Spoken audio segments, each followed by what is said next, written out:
All right, you guys, welcome back to another episode of the Dental Marketing Secrets Podcast. We're on episode 138, Creating Rules for Great Fit Patients. And I got this idea for this episode from an email that I got from Dean Jackson. So Dean Jackson, for those of you who don't know, is well known in the marketing community, started out in real estate and has since kind of branched out into more various businesses and industries. He's been someone I've followed for a long time. And he sent an email recently where he wrote down his rules for good listings back when he was doing real estate. And he basically outlined these rules that had to be true in order for him to feel good about moving forward with a particular client. And things like the seller actually had to be motivated, and everyone involved needed to agree about moving, and the house needed to be realistically priced. It needed to be easy to show, and the seller needed to participate in the process. There couldn't be any major roadblocks, and he had these various rules written out. And it's interesting because years later he reflected on this, and in this email he said it's been about 30 years since he wrote that, and he said those rules weren't limiting his business. They were actually multiplying it.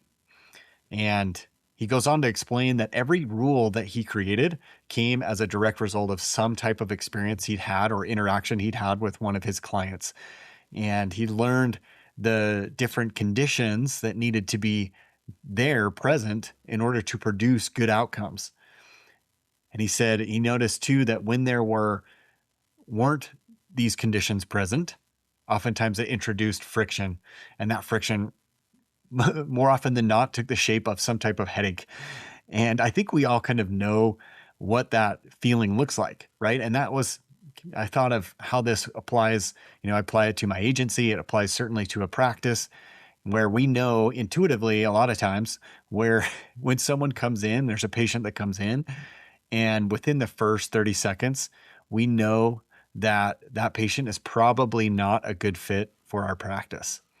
And we have that kind of feeling in the pit of our stomach where we just are dreading it, and we don't always realize it, in the moment, but looking back, you can see that there was some of these conditions present that or that weren't there that caused this friction and that caused that discomfort in the pit of your stomach, right? And I think that's the challenge for a lot of practices is especially when we open our doors, we're new, we've just purchased a practice, we want to obviously take care of everyone who's been there. But I think sometimes we take that to the extreme, where we will adopt a mindset of we're going to take anyone that walks through the door. We can treat anyone with teeth. And I've talked about this in different ways over the years on this podcast, where you need to be very specific on who you're looking for. And just the general idea of accepting everyone can be pretty dangerous, right? Especially as you get older and more experienced, you're going to want to take a look at this, especially, or if you're trying to focus on specific types of treatment, if you are cosmetic focused or you are fee for service, then you certainly want to instill your own rules for what makes a great patient. Some of the challenges, right, can be when you are in need of patients, that you feel sort of scarcity mindset and you feel like you need to take people in, right? So lead comes in, you get them scheduled. Someone wants implants, you'll take them, obviously, or they're asking about Invisalign. It's all across the board. You're just trying to get anyone there, or even those that are just calling about price. You're like trying to just get them in the door. Because when you are in that situation, every patient that comes in feels very precious. And Dean mentioned something that struck me as I was reading his email. He said, when you're operating from scarcity, you're tempted to take everybody. When you're operating from abundance, you can have standards. Now, that doesn't mean that you should refuse appropriate care or anything like that to any patients. It just means you understand who your practice is ideally positioned to serve. You understand who your practice is designed to serve the best. So instead of asking questions like, how do I get more patients? Try asking the question, what has to be true in order for us to get the very best result for this patient? I often consult with clients and ask them, what is How do you create a dream come true scenario for your patients? What has to be true in order for that scenario to be realized? Because those, how do I get more patients versus how do we get the very best result for specific type of patient that we like to work with based on these conditions are two very different situations and two very different questions, because not every practice is going to be a good fit for every patient. That's just how it is. All right. Don't be naive and think that you will be a great fit for every single person. It's just not the case. And if you look back in your patient, patient histories and look back at different appointments that you've serviced over the years, you're going to identify easily those patients that you wish you never would have seen, or you would have referred somewhere else. Right. It doesn't mean you're refusing to treat those people. It's just, it's your understanding that you are a better fit for some, and then you can find a better fit for them too if they move somewhere else, So it got me thinking, what might be those rules for great fit patients, the top suited patients for your practice? And these aren't necessarily concrete rules or rigid rules. I want you to think of them more as characteristics or things that you've discovered along the way that help produce the best outcomes. So the first rule is probably a little bit more set in stone, I would think, because it reflects on yourself and it reflects on your own perception of what you do. So rule number one is patients value what you're great at. So if you are, and again, I say this just because it's so important for you to understand the value that you provide as a service provider, as a professional. It can be easy to discount that, especially as you are doing this day in and day out, but you need to really understand this in order to effectively help people and communicate the value that you can provide to your patients. If you aren't confident in what you do and confident in the transformations that can occur with your help, then it's going to be very difficult to communicate or articulate that to patients in a way that they'll feel confident moving forward. So what does that look like? Well, if you're a cosmetic practice, then your patients would value aesthetics. They care about the details. Like that's very important, very detail oriented. If you are an orthodontist known for complex cases, they value someone who has experience and expertise. They don't want to take the risk of having to redo this whole thing, right? If you're a family practice, maybe it's more placed the value on long-term relationships, that they're going to be there for a long time, that they're going to be there for years to come, and to build relationships of trust with them, the spouse, the kids, or their partners, or whomever, right, that comes in. So but again, the bottom line is you don't want to try and be everything to everybody. Okay, so rule number 2 could be, again, these are all, you have to look at your own experience and judge, are these applicable to my practice? But rule number 2 could be expectations. Do they align with reality? Do my patients understand what is likely going to happen, and are they okay with that? So if someone wants Invisalign in 3 months, they want to have a brand new straightened out smile and correct their overbite and spacing and all these things in 3 months, that is not in line with reality, right? I mean, you have to be realistic about these things. Otherwise, it's going to cause a lot of frustration, because frustration occurs when there are unmet expectations. So it has to be in alignment there. So, or another example could be, let's say you're aesthetics, cosmetics, and patient wants a brand new smile for $500, right? It's laughable. Some of these things will make you're joking, right? So but you have to, these are rules, right? You have to understand that these are conditions that allow for the greatest possible result for you and the patient. Okay. So a few other ones that I wrote down: implants without surgery, or cosmetic, a really complex case that with zero compromises. Like it's just going to be 100% to the plan. There's typically always something that you're going to have to change. So building that into those expectations and helping them see that is going to make your life so much easier. So again, the biggest point for this section is you want to make sure that those expectations are set outright, because one of the biggest sources of friction and pain and frustration are those expectations, misaligned or misunderstood expectations. Okay. Rule number 3 could be they're willing to participate in the outcome. Dentistry is a very collaborative process, right? You need help on the side of the patient in order to achieve the outcome that you are desiring, right? That you desire and the patient desires. So in orthodontics, that would include patients need to wear their elastics, they need to wear their aligners, they need to be compliant with those procedures that you prescribe. So they need to make hygiene, all those things. And if they don't, then they're not likely to see the success that they are hoping for, right? It reduces the likelihood that they will achieve that desired outcome. So it's important to establish this, right? That patients play an active role in the realization of that desired outcome. Rule number 4, patients value expertise, not simply the lowest price.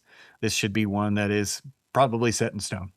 Nobody likes a tire kicker that just is based on price solely, and because they disregard the context. They have zero understanding between everything that goes into a procedure and the experience, even the tools and technology, all of that. They just are going off the one thing that they know, and that's price. And that is very, very frustrating because you feel like you're getting sideswiped or discounting, devaluing all the time and experience and expertise that you bring to the table. And it can be hugely damaging to your esteem, honestly. If you kept dealing with this time in and time out, week after week, month after month, that could be very damaging to your overall outlook and self-esteem. So it's helping patients understand and going from really who's the cheapest to help me understand why this is priced the way it is. Now, that patient may still not be a great fit, but it's helping them understand everything that goes into the process. I talk a lot about educational marketing, where we provide resources and information to help patients make the best decision possible. And this is exactly what this rule is all about, is helping them know what they don't know so that they can make an informed decision. Now that they know that there are things that they need to consider outside of just price. They need to consider duration, they need to consider expertise and tools and technology and your dental anxiety and all these things that come into play in order to achieve that outcome. Right? If they're just focused on one single aspect of that, and that could be price, then they're going to miss out on that, and they're likely going to have a negative experience regardless of who they choose. So, because they don't know what they don't know, right? You're the expert, and you need to bring that to their attention. So help patients understand the value that you bring and the expertise that you bring, and to value that and prioritize that instead of just the price. Last one I would recommend considering is we can genuinely solve their problem. And it's important to consider this one in terms of, it's more of a question, can we genuinely solve this problem for this patient? And be sincere. Don't just say yes because you want the business, you want the patient. You have to understand and know for certain that this is a good fit. Are we actually the right fit for this patient? And be very candid about that. And because sometimes the best thing you can do is refer the patient somewhere else. And they'll be ecstatic, right? And oftentimes they'll still refer people to you because you were so honest with them. It's something that people don't see a lot. They think very short-sightedly and say, well, I don't want to send someone to my competition and help them out and detract from my practice. But if it's going to be a negative experience, it's still going to detract from your practice. And it's going to have a bad impact, more than just one single patient, right? It's going to have an impact on your team. It's going to impact your confidence and your excitement level, even on what you're doing. So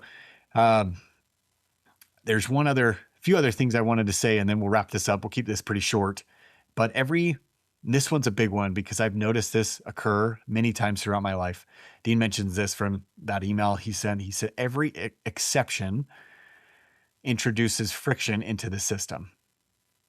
So I want you to think about those patients that have caused the greatest amount of headaches in the past year, 2 years, 3 years. Were there any warning signs? So things like we mentioned before, possibly unrealistic expectations or a constant back and forth on price, or it could be a string of broken appointments, or that they weren't compliant, they weren't doing their part, they weren't wearing their aligners, or they weren't maintaining their hygiene, or you possibly accepted treatment that was outside your wheelhouse or expertise, right? Look at those exceptions and decide today that you're not going to do that anymore. Unless you are dedicated to fixing that in terms of treatment. Let's say, I did make this exception for, it was a more complex implant case than I was comfortable with, but I still with it because I have some basis. But since I've gone and I've remedied that, that's fine, right? But if it's still an issue, if it would still be an issue today, if that same patient came back or a similar patient came to you with that request, then you need to make some rules. You need to make some decisions, right? Wisdom is deciding that you're not going to keep repeating those same mistakes again, which is tough to do, right? Oftentimes we're very optimistic that this time will prove differently. We see this a lot I think about this all the time with dieting and food and nutrition. My wife's a nutritionist and she's helping me on my journey. And it's funny because I'll eat something that a treat or something like that. I remember it was a donut, and I've loved donuts growing up. It's one of those things that I just loved. Call me Homer Simpson or whatever. But, and so there's some sentimental attachment there. But lately I've noticed that it has to be a very specific type. Otherwise I'll eat it and I will just not feel great about, physically. It just affects me differently now, more so than when I was younger. And so I've tried to make this resolution that, unless it's this, and this, I'm not going to do it. But I fell for it, right? And because I had that hope that, well, maybe this time will be different. And I think that happens a lot with ourselves. We think, well, yeah, it was a bad situation with a patient in the past, but this time is going to be different. I just have a feeling. Be careful with that thought. And I would consider and recommend establishing some rules for what makes a great patient for your practice. So think about that this month. I hope this is helpful. It's really good to define those boundaries because it makes it clear for you and it makes it clear for your team so that they're on the lookout as well. They can catch you and you can catch them. You're working as a team here and just trying to give yourself the best chance of success moving forward and make your life so much easier, right? You're think about this in terms of what can I remove from our practice that's going to allow us to soar higher. It's going to remove all this weight and allow us to feel more liberated, and it's more easy to find success. So I encourage you to take a few minutes and write down your rules for great fit patients and ask yourself questions like, who consistently gets the best results with our practice? What needs to be true in order for us to deliver an exceptional outcome for our patients? What are some of the characteristics of our favorite patients? If we could clone our best patients, what would those characteristics look like? How would they act? How would they feel? How would they speak and things like that? What are some of the warning signs that you've experienced along the way and how to avoid those in the future? And then are we repeatedly making exceptions that result in friction? And then finally, what are we no longer willing to compromise on, right? So those are questions, fantastic questions, by the way, to ask yourself and have your team answer those as well. So sometimes the fastest way to grow is to decide what you are not going to do because it eliminates all this extra distraction. And you can just focus single-mindedly on those things that you know you are good at. Okay. So if you have questions, let me know. Always happy to be a resource. And if you are interested in getting a marketing team to help support your practice, make it easier for you to focus on what you do best, treating patients, and just make your life generally better, we would love to work with you. Contact my assistant, Maria, to get started to schedule a conversation to see if we are a good fit or not. It's no pressure. We're not the type to put you in a figurative headlock until you submit. We are trying our best to find patients that align with what we do and make it a good fit on both sides. So contact Maria. That's maria@markthackeray.com. If you're interested, love to talk to you. And if not, we'll see you next week, my friends. Have a fantastic week.